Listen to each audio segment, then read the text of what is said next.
الحمد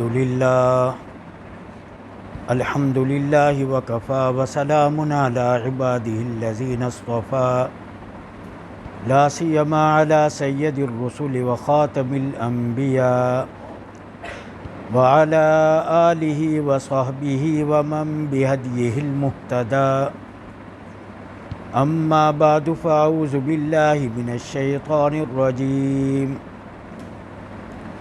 وَاذْكُرُوا إِذْ كُنْتُمْ أَعْدَاءً فَأَلَّفَ بَيْنَ قُلُوبِكُمْ فَأَصْبَحْتُمْ بِنِعْمَتِهِ إِخْوَانًا صدق اللہ العظیم اللہم صل علی محمد کلما ذکرہ الذاکرون وغفل عنہ الغافلون۔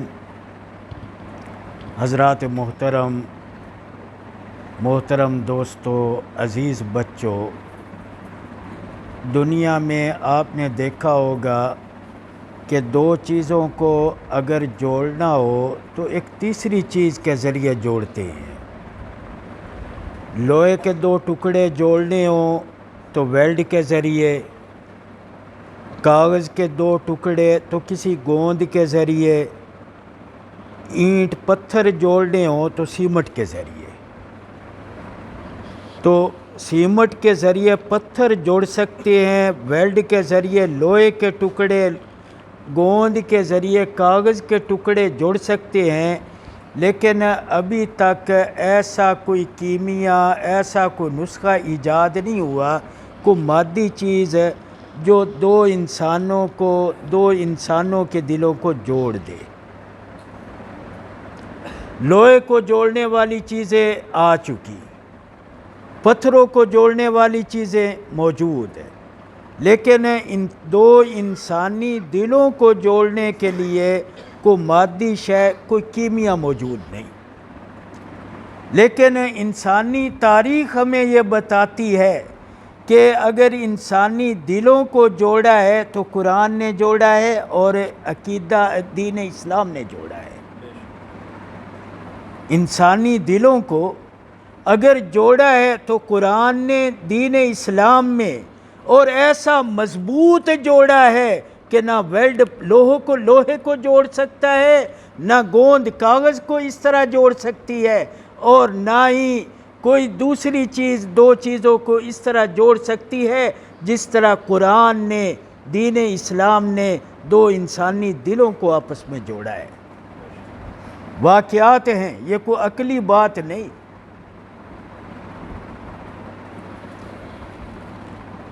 مہاجرین مکہ جب مدینہ گئے ہیں تو مدینہ کے لوگ جو بعد میں انصار کہلائے، وہ ان لوگوں کے قبیلے کے نہیں تھے، ان سے بالکل ایک الگ قوم تھی۔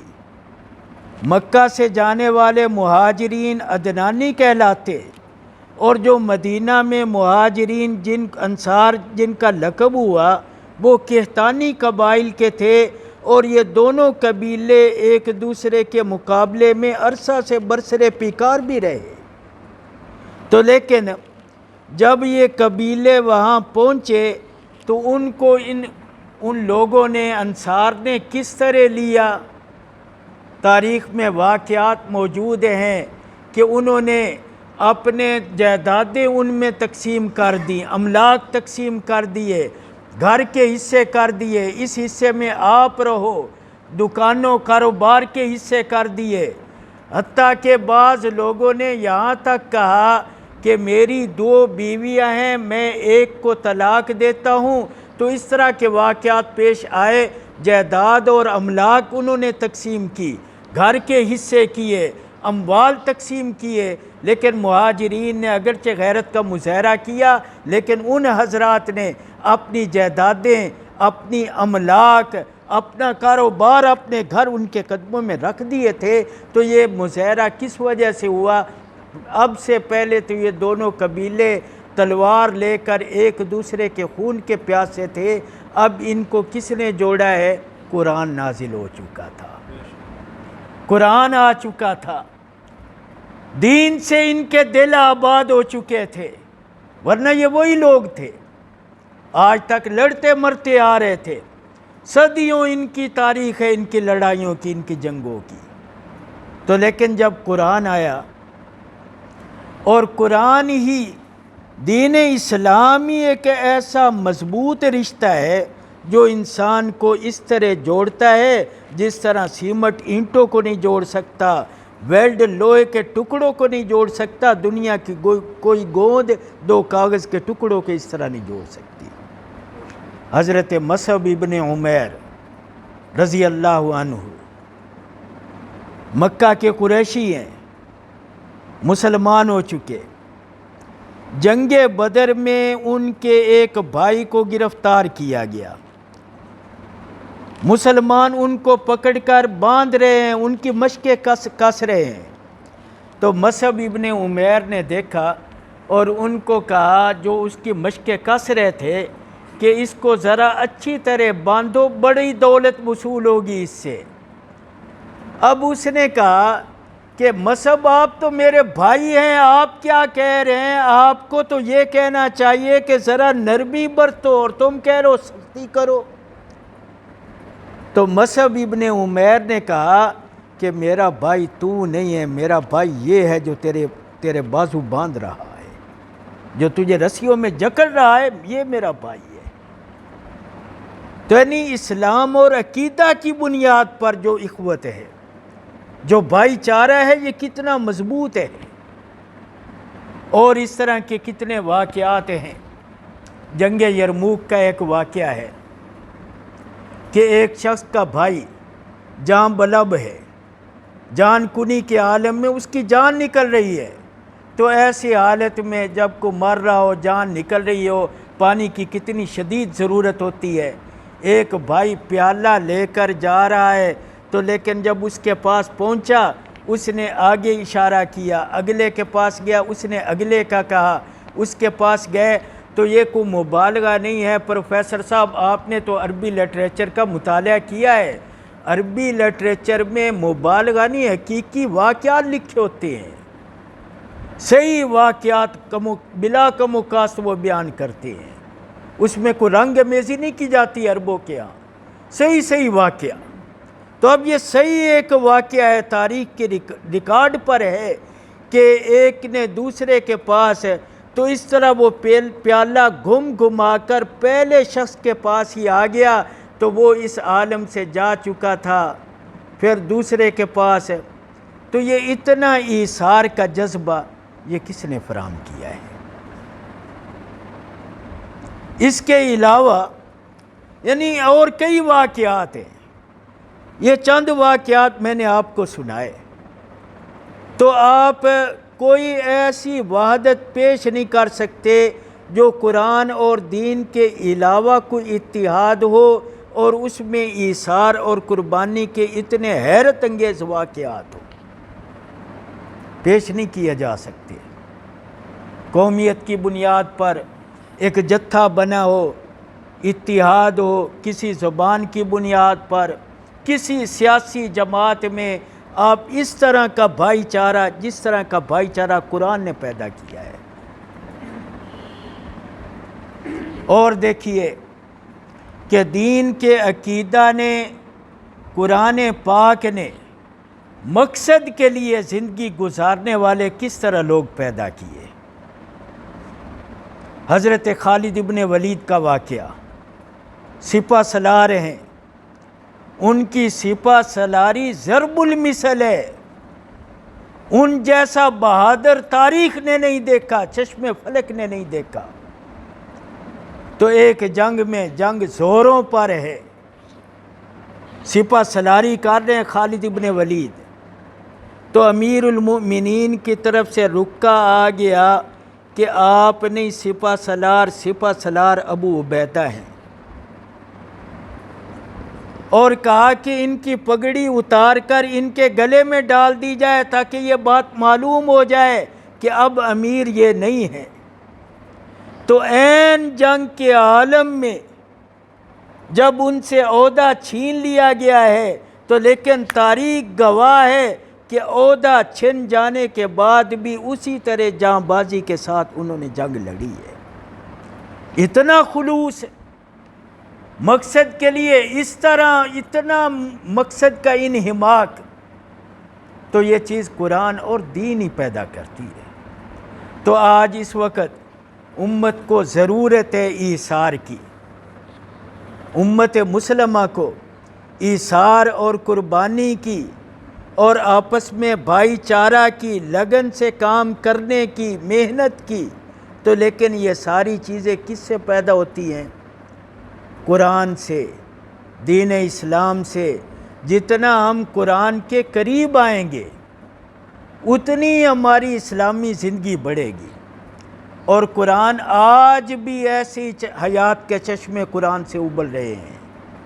حدیث پاک میں آتا ہے کہ لا ینقضی عجائبہ، اور قرآن پاک کے عجائب ختم نہیں ہوتے، اور قرآن پاک بار بار پڑھنے کی وجہ سے پرانا نہیں ہوتا۔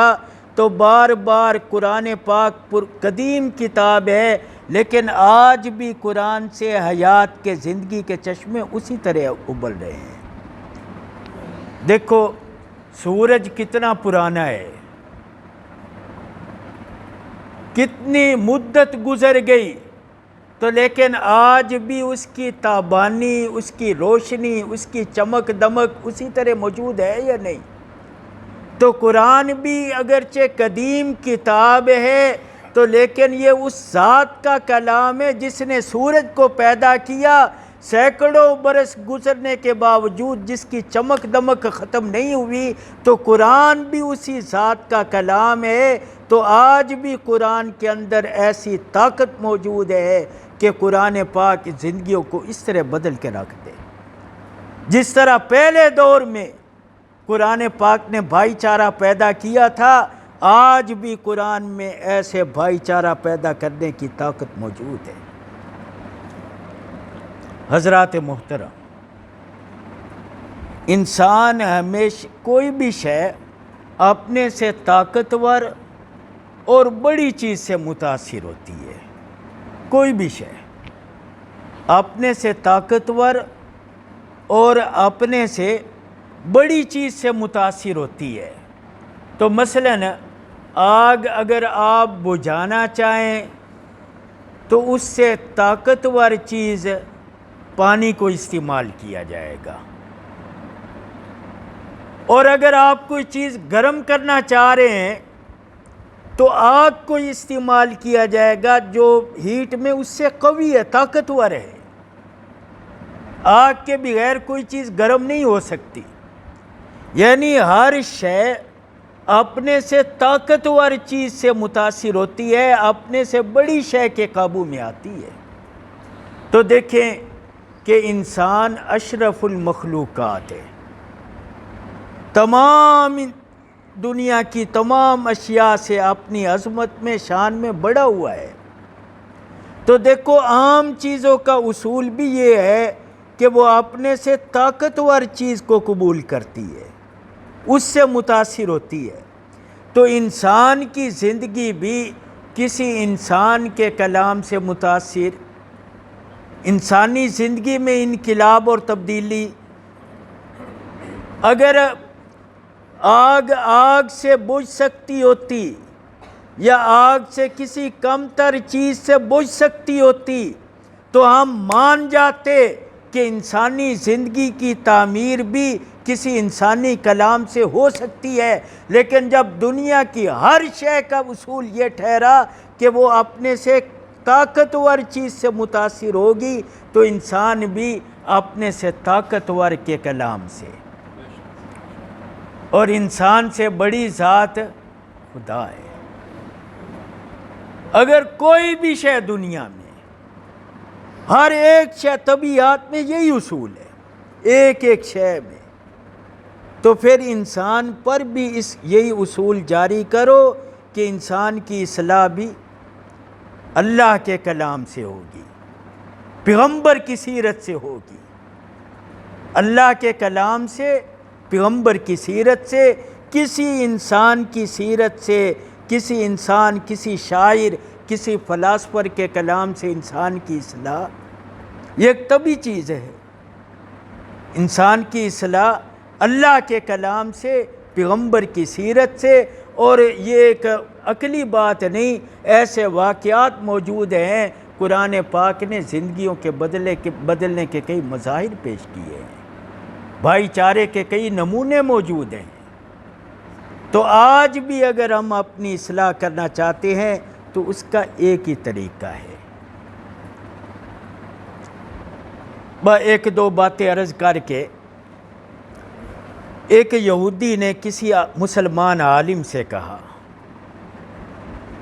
کہ تم جو کہتے ہو کہ آخرت میں جنت کی نعمتوں سے سیری نہیں ہوگی، ایک چیز جتنی بار بھی کھاؤ، ہر بار دوبارہ جو کھاؤ گے تو اس کا ایک نیا مزہ، نیا ٹیسٹ، تو یہ کس طرح ہو سکتا ہے؟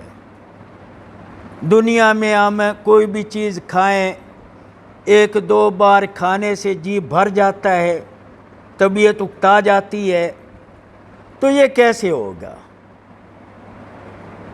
تو انہوں نے کہا کہ اس کی مثال موجود ہے، وہ ہے قرآن پاک، کہ دنیا میں اس کو جتنی بار بھی پڑھ لو تو آپ میں کئی خوش نصیب موجود ہوں گے جنہوں نے زندگی میں 20 مرتبہ قرآن پاک کی تلاوت کی ہوگی، اللہ آپ کو اور نصیب کرے۔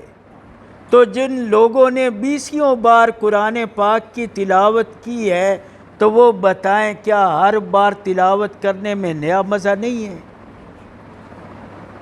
تو اس طرح دیکھیں کہ رمضان المبارک میں جب حفاظ قرآن پاک ختم کرتے ہیں تو سورہ ناس پڑھ کر دوبارہ قرآن شروع کر دیتے ہیں، تو یہ ایک سبق دیتے ہیں کہ قرآن سے طبیعت بھرتی، طبیعت سیر نہیں ہوتی، تو ایک بار تو اس طرح دیکھیں کہ آپ کی مسجد میں درس پورا ہوا ہے، قرآن پاک کا درس مکمل ہوا ہے، تو ہمارے بھائی مولانا ابو ذر صاحب دامت برکاتہم نے دوبارہ شروع کر دیا ہے۔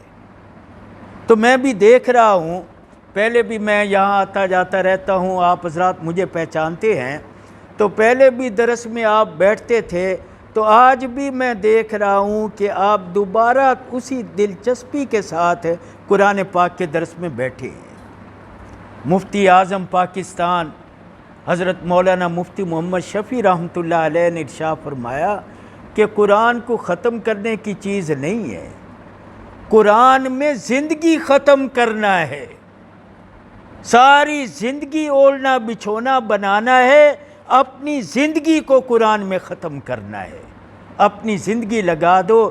تو اس لیے آپ کے بھی عزائم محسوس ہو رہے ہیں، مزید آپ عزم کریں تو دیکھیں کہ اگر آپ اپنی اصلاح چاہتے ہیں تو اس کا طریقہ قرآن سے جڑ جانا، بھائی چارہ چاہتے ہیں قرآن سے جڑ جانا، دین کی اصلاح چاہتے ہیں، زندگی میں انقلاب چاہتے ہیں، تو ان سب کا طریقہ، رشتہ داریوں کی محبت بھی کیسے پیدا ہوگی؟ قرآن کے ذریعے۔ جب سے ہم نے قرآن چھوڑا ہے تو گھروں میں لڑائیاں، امت مسلمہ میں جھگڑے اور فساد، تو یہ سارے مسائل، ان تمام مسائل کا حل قرآن پاک ہے۔ گھروں میں لڑائیاں ہیں تو یہ کس طرح ختم ہو سکتی ہیں؟ گھروں میں قرآن پاک کی تلاوت کا رواج دیا جائے، جس سطح تک قومی مسائل حل کرنے ہیں تو قومی سطح پر قرآن پاک کی تلاوت کا رواج دیا جائے، گھریلو تو گھر کی حد تک۔ تو پھر دیکھیں کہ قرآن پاک ایک ایسی چیز ہے کہ اس میں زندگی لگا دینی چاہیے۔ تو میں آپ سے امید کرتا ہوں کہ آپ قرآن پاک کے لیے اپنی زندگیاں وقف کریں گے۔ تو جتنی بار صبح درس ہوتا ہے آپ اس میں بھی شریک ہوں، رات کو درس ہوتا ہے، اس کی نوعیت ذرا مختلف ہے، صبح کے درس سے اس کی نوعیت ذرا مختلف ہے، آپ اس میں بھی شریک ہوں۔ تو اس طرح آپ یہ عزم کر لیں کہ ہم نے اپنی زندگی قرآن سمجھنے میں لگانی ہے، اور جو قرآن سمجھیں گے اس کے مطابق اپنی زندگی ڈھالنی ہے۔ تو یہی ایک نجات کا ذریعہ ہے، اور یہی آخرت کی کامیابی کا اور مسلمان کی زندگی کا مقصد اور ہدف بھی قرآن پاک کو سمجھنا ہے۔ اور بس نہ مسلمان کی زندگی کا اور کوئی ہدف ہے، نہ مسلمان کی زندگی کی راحت ہے اور کسی چیز میں، نہ آخرت کی کامیابی کا اس کے علاوہ کوئی ذریعہ ہے۔ تو اللہ سبحانہ و تعالی ہمیں قرآن کے ساتھ وابستگی نصیب فرمائے، تاکہ ہم اپنی زندگی کے ہدف کو بھی حاصل کر سکیں، اپنی زندگی میں اطمینان بھی لا سکیں، اور آخرت میں بھی اللہ کے سامنے سرخرو ہو سکیں۔ وما علینا۔